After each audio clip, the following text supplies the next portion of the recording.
আসন্ন টোয়াব আয়োজিত দেশের সর্ববৃহৎ পর্যটন মেলা বিটিটিএফ উপলক্ষে প্রেস মিট ও সমঝোতা স্মারক স্বাক্ষর অনুষ্ঠিত।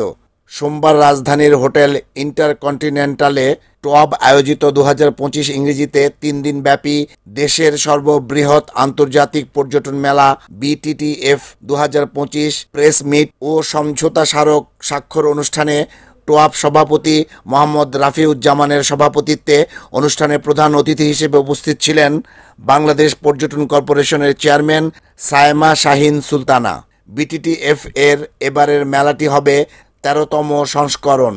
অন্যান্য বছরের তুলনায় এবারের মেলাটি হবে বৃহৎ পরিসরে, আকর্ষণীয় এবং জাঁকজমকপূর্ণ। মেলাটির সার্বিক সহযোগিতায় রয়েছে গণপ্রজাতন্ত্রী বাংলাদেশ সরকারের বেসামরিক বিমান পরিবহন ও পর্যটন মন্ত্রণালয়, সংস্কৃতি বিষয়ক মন্ত্রণালয়, পরিবেশ, বন ও জলবায়ু পরিবর্তন মন্ত্রণালয়, বাংলাদেশ পর্যটন corporation, Bangladesh tourism board, tourist police এবং FBCCI।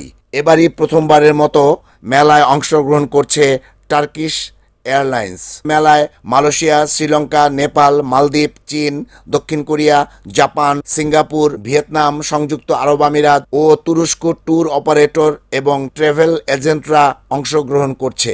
মেলাটি চীন বাংলাদেশ মৈত্রী সম্মেলন কেন্দ্রের 4টি হলে প্যাভিলিয়ন সহ 220টি স্টল থাকবে এবং 250 জন প্রদর্শক, 20টি দেশের অংশগ্রহণ, 2000-এর অধিক বাণিজ্যিক প্রতিষ্ঠান এবং 50,000-এরও অধিক দর্শনার্থীর উপস্থিতি ঘটবে বলে আশাবাদ ব্যক্ত করেন আয়োজক সংস্থা। আসন্ন মেলার বিভিন্ন প্রয়োজনীয় দিক তুলে ধরেন এবং সাধারণ মানুষের মাঝে ট্যুরিজমের নতুন উদ্যম সৃষ্টি হবে বলে আশাবাদ ব্যক্ত করে বক্তব্য রাখেন আমন্ত্রিত অতিথিবৃন্দ। বিটিটিএফ বাংলাদেশ পর্যটন সেক্টরের একটি অত্যন্ত গুরুত্বপূর্ণ আয়োজন আখ্যা দিয়ে বক্তব্য রাখেন অনুষ্ঠানের প্রধান অতিথি Sayema Shaheen Sultana. I am really impressed by the presentation of this fair. সমাপনী বক্তব্য রাখেন টোয়াব সভাপতি মোহাম্মদ রাফিউজ্জামান।